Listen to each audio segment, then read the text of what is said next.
नमस्कार मित्रो. मराठा आरक्षणाच्या संदर्भामध्ये जे काही वातावरण सध्या निर्माण झालेले आहे, गावागावातली युवक महिला भगिनी देखील या आंदोलनामध्ये सहभागी होत आहेत. जरांगे पाटलांनी अनेक दिवसापासून आमरण उपोषण सुरू केलेलं आहे. मी त्यांना विनंती करण्यासाठी आपल्या समोर आलेलो आहे. अनेक महाराष्ट्रातल्या तज्ज्ञ व्यक्तीकडून, राजकारणी व्यक्तीकडून, समाजातल्याही समाजहितैषी व्यक्तींनी त्यांना विनंती केलेली आहे. आपलं कर्तव्य ठरते अशा परिस्थितीमध्ये आपण काहीतरी बोललं पाहिजे, लिहिलं पाहिजे. या माध्यमातून मी मनोज जरांगे पाटलांना विनंती करतोय की आपण कार्य सोडू नका, आपलं ध्येय सोडू नका, पण आपली कार्यपद्धती आपल्याला थोडीशी बदलावी लागेल. कारण शरीर आपलं खगत चाललेलं आहे. कारण निसर्गाला काही कळत नसते, आपण आंदोलन करायलो आपली परिस्थिती चांगली राहावी म्हणून. कारण तुमच्यासारखी माणसं, जरांगे साहेबांसारखी माणसं टिकली पाहिजे, जगली पाहिजेत, अतिशय गरजेची गोष्ट आहे. अतिशय निष्पृह पद्धतीने त्यांचं आंदोलन चालू आहे. परिस्थिती काही राजा महाराजाचे पुत्र नाहीत. अतिशय प्रतिकूल परिस्थितीमध्ये त्यांची वाटचाल सुरू असताना त्यांच्या लेकरांना, त्यांच्या पत्नींना खूप चिंता लागलेली आहे. घरामधल्या वडीलधाऱ्या माणसांना चिंता आहे, तशीच महाराष्ट्राला चिंता आहे. तर अशा परिस्थितीमध्ये असा अतिशय कणखर बाण्याचा माणूस, अतिशय निर्मळ मनाचा माणूस आणि स्वतःला न विकून घेणारा माणूस, आणि जे काही बोलाल ते स्पष्ट बोलणारा, आणि जे काही तुम्ही जे माझ्यासोबत चर्चा करायला आलात ते सगळ्यांच्या समोर बोला, असं अगदी पारदर्शक पद्धतीने आंदोलन करणारा हा माणूस आहे. अशा व्यक्तीच्या संदर्भामध्ये नक्की काळजी आहे. कारण त्यामुळं पुन्हा एकदा आमची विनंती असणार आहे की कार्यपद्धती बदलावी लागते कधी ध्येय प्राप्तीसाठी. आता शासनाने सर्वपक्षीय बैठक घेतली.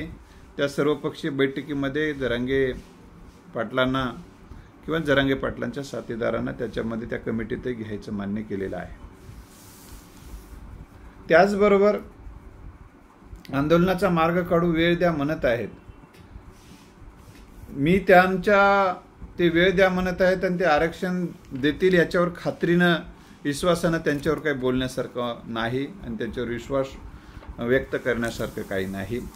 कारण हे वेळ मागण्याचा प्रकार हा अनेक वर्षापासून चालू आहे. परंतु याचा अर्थ असा नाही की यातून जरांगे पाटलांनी आमरण उपोषण सोडूच नये आणि त्याच्यामध्ये त्यांचं काही जीवाचं बरं वाईट झालं तरी महाराष्ट्रासाठी आणि मराठा समाजासाठी अतिशय ही हानी ठरणारी गोष्ट आहे.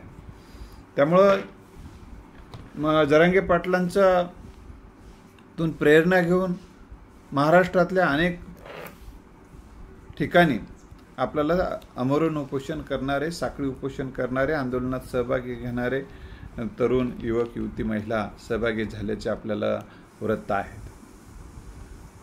त्यांनाही त्यांची परिस्थिती खालावलेली आहे, काही युवकांची परिस्थिती खालावलेली आहे. त्या सर्वांना पण आपल्याला विनंती करायची आहे की शांततेच्या मार्गाने, साखळी उपोषणाच्या मार्गाने हा प्रश्न आपल्याला शासनाचं लक्ष वेधून घ्यावं लागते. यासाठी अशा गोष्टी कराव्या लागतात. मी जरांगे पाटलांचा अतिशय स्पष्टपणे बोलणारा, दिशादर्शक बोलणारा हे व्यक्तिमत्व आहे. ते जगले पाहिजे. लाख मेले तरी चालेल, पण लाखाचा पोशिंदा मरू नये, ही भावना आणि भूमिका छत्रपती शिवाजी महाराजांपासून आपण ऐकत आलेलो आहोत.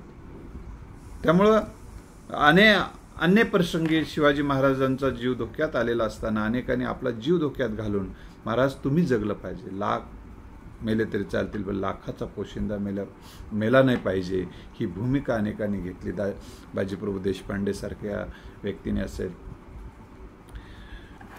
तुम्हाला सांगतो, शिवा काशीद सारखे व्यक्तिमत्व असतील, अनेक व्यक्तिमत्व त्यांच्या जीवाला जीव देण्यासाठी त्यांनी स्वतःचा प्राण आपला धोक्यात घातलेला होता.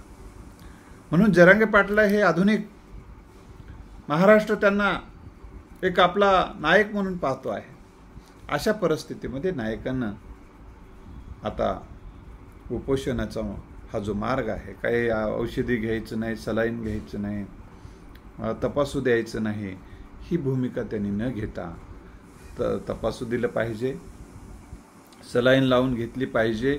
आणि त्याचबरोबर त्यासोबत आपल्याला जर उपोषण सोडायचंच नसेल तर ज्यूसच्या स्वरूपामध्ये, फळांच्या रसाच्या संदर्भामध्ये आपण अन्न त्याग करा दुसरं, पण फळाचा ज्यूस घेऊन हे आंदोलन काही दिवस सुरू ठेवा वाटल्यास.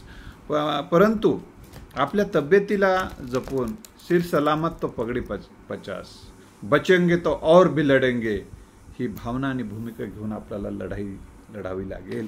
असं जीवाला धोका झाला तर असा माणूस तयार व्हायला काही सहजासहजी तयार होत नाही. म्हणून आम्हाला या बाबतीमध्ये आपल्याला नम्र आव्हान यासाठी करायचे. आणखीन एक महत्त्वाची गोष्ट, आपण उपोषण जरी सोडून तर जे उपोषण करत आहेत त्यांना आपल्याला मार्गदर्शन करावं लागणार आहे. समाज रस्त्यावर येतो आहे, जाळपोळ करतो आहे काही ठिकाणी. अशा परिस्थितीत आपण अधिक विधायक मार्गदर्शन आपण करत आहात, तुमचं ऐकणार आहे, कारण आता तुमचा प्रभाव समाजावर पडलेला आहे, तुमचं हे युवक ऐकणार आहेत. त्यामुळं आपण या युवकांना मार्गदर्शन करावं लागणार आहे. महाराष्ट्र पेटला आपण निघून गेलात तर महाराष्ट्राला कोण मार्गदर्शन करेल? मग या नेत्यांचं कोणी ऐकेल अशी आता तरी सध्या तरी परिस्थिती नाही. नेत्यांचं ऐकून समाज शांत होईल अशी परिस्थिती आता नाही. नेत्यांनी जर शांत राहण्याचं आव्हान जर केलं तर ते उलट उद्रेक निर्माण होऊ शकतो, अशी सिच्युएशन सध्या महाराष्ट्रात आहे. म्हणून आपल्याला विनंती आहे, आपल्याला ह्या महाराष्ट्र शांत करण्यासाठी, महाराष्ट्राला विधायक दिशा देण्यासाठी आपण उपस्थित राहणं, आपण मार्गदर्शन करणं अतिशय गरजेचं आहे. आपल्याला आता पूर्वीच्यासारखं बोलायला सुद्धा फारसा जोश आणि उत्साह आता थोडा कमी होत आहे आपला. त्यामुळे आपला उत्साह आणि जोश कमी होता कामा नये. आणि ह्या महाराष्ट्रामध्ये आपल्याला केवळ आरक्षणाचाच मार्ग नाही तर समाजातल्या अनेक समस्या सोडवण्यासाठी, एक मराठा समाजातल्याच नाही तर सर्वच समाजातल्या अनेक समस्या सोडवण्याच्या दृष्टिकोनातूनही दिशा द्यायची आहे. समाजाला उन्नतीच्या दिशेने नेण्यासाठी काही आपल्याला गाईडलाईन तुम्हाला द्यायचं आहे. त्याचबरोबर आपल्याला गावागावामध्ये तुम्ही येऊ शकता, गावागावामध्ये युवकांना मार्गदर्शन करू शकता. युवकांना अनेक उत्साहानं कामाला विधायक दिशेनं लावण्यासाठी तुमचं प्रेरणा आणि प्रोत्साहन मिळणार आहे. तुम्ही ऐकून आहात आता समाजाचे. त्यामुळं तुम्ही हे आंदोलनाची दिशा, कारण हे आंदोलन आता काही थांबणार नाही. तुम्ही बसून जरी तिथं राहून मार्गदर्शन करत राहिला तर तिथं थांबून साखळी उपोषणाच्या पद्धतीनं करा. पण तुम्हाला परत विनंती आहे की आपण ही कार्यपद्धती थोडीशी ध्येय बदलू नका, पण कार्यपद्धती बदलून उपोषणाचा हा जो मार्ग आहे आपण सोडावा अशी विनंती आहे. आणि याचबरोबर आणखीन एक महत्त्वाचा मुद्दा की शासनाला जाग येईल का, मोक येईल का, हा शासनाला ज्याचं पोट दुखते तोच ओवा खातो. त्यांचं काय, ते एशीमध्ये बसून आहेत, आलिशान गाड्यात आहेत, पोलीस संरक्षणामध्ये ते फिरतात, त्यांना काय फरक पडणार नाही मित्र हो. तर आपल्याला समाजाला तुमच्या जाण्यानं खूप मोठा फरक पडणार आहे. त्यामुळं तुम्हाला आमची विनंती असणार आहे, कारण किती दिवस उपोषण आपण करणार आहात. आता हे आरक्षणाचा मुद्दा अनेक गुंतागुंतीचा त्यांनी करून ठेवलेला आहे. अनेक जण जेव्हा आरक्षणाचा मुद्दा मराठा समाजाचा येतो तो अनेक संघटनासुद्धा विरोधामध्ये पुढे येत आहेत. असं त्याबद्दल आपल्याला त्यांनी सुद्धा असं सहानुभूतीपूर्वक विचार करण्याची आवश्यकता आहे. परिस्थिती अतिशय प्रतिकूल झालेली आहे समाजाची. दिवसेंदिवस शेती कमी होत चाललेली आहे आणि नोकऱ्या प्रमाण नाही, उद्योगामध्ये काही समाज नाही फारसा. आणि सातत्यानं काही 4-2 समाजाकडे लोकांच्या मुठभर लोकांकडे म्हणजे मुठभर लोक म्हणजे समाज नाही, ही भावना इतर समाजांनी लक्षात ठेवावी. आणि जरांगे पाटलांनी आता सहानुभूतीपूर्वक जनतेचा पण विचार करून आपलं उपोषण किंवा हे उपोषण म्हणजे केवळ तुम्ही साखळी उपोषण करू शकता, अजून युवकांच्या सहवासात तुम्ही राहू शकता आणि इतर जे उपोषण करायचे त्यांना भेटी देऊन गायडन्स करू शकता, महाराष्ट्रभर तुम्ही फिरा, परंतु आता हा उपोषणाचा मार्ग नको. छत्रपती शिवरायांनी सुद्धा जेव्हा जेव्हा प्रतिकूल परिस्थिती निर्माण झालेली होती तेव्हा 2 पावलं मागं घेण्याची भूमिका घेतलेली होती आणि मागं घेतली याचा अर्थ ते मागं राहिले नाही. स्वराज्याचा ध्यास त्यांनी आयुष्याच्या शेवटापर्यंत सोडला नाही. स्वराज्य निर्मिती हेच एक ध्येय डोळ्यासमोर ठेवून छत्रपती शिवाजी महाराजने आपली आयुष्यभरांची वाटचाल केलेली आहे. पण जेव्हा प्रतिकूल परिस्थिती झाली, तह करण्याची परिस्थिती आली, तेव्हा महाराजांनी तह केला आणि पुन्हा तह केला आणि तहामध्ये ज्या गोष्टी गमावल्या त्या परत मिळवण्यासाठी महाराजांनी पुन्हा प्रयत्नाची पराकाष्ठा केलेली आहे. म्हणजे थोडा वेळ थांबावं लागलं तरी जीवन संपलेलं असं नाही, प्रश्न संपलेले असे होत नाही ते किंवा जे गेलेलं आपल्याला मिळवता येत नाही असं नाही, बऱ्याच गोष्टी आपल्याला मिळवता येतात. म्हणून आपण छत्रपती शिवरायांना मानणारे व्यक्तिमत्व आहात.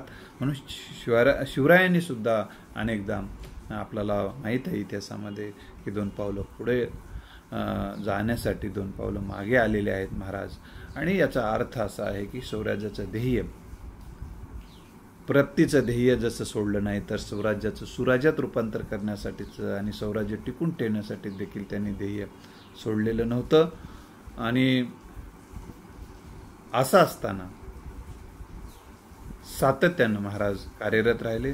महाराजांचा हा आदर्श डोळ्यासमोर घेऊन ज्या युवकांना समाजाचं हित करावं वाटत आहे, समाजाला आरक्षण मिळावं असं वाटत आहे, तर आरक्षणच नाही, समाजातली व्यसनाधीनता आहे, समाजामध्ये अंतर्गत जे विषमता आहे हे सुद्धा मिटवून समाज एकसंघ राहण्यासाठी प्रयत्न करण्याची गरज आहे. एवढंच नाही, समाज एकसंघ आणि समाजातच समतेचा आणि परिवर्तनाचा विचार नाही, वैचारिक प्रगल्भतेचा विचार नाही, तर एक अख्ख्या महाराष्ट्रामध्ये छत्रपती शिवाजी महाराजांना जसं सगळ्या समाजाला सोबत घेऊन महाराष्ट्र सुजलाम सुफलाम करण्यासाठी जे जीवाची बाजी लावलेली होती, आयुष्यभर शिवाजी महाराज या सुराज्याच्या रूपांतरासाठी प्रयत्नशील होते.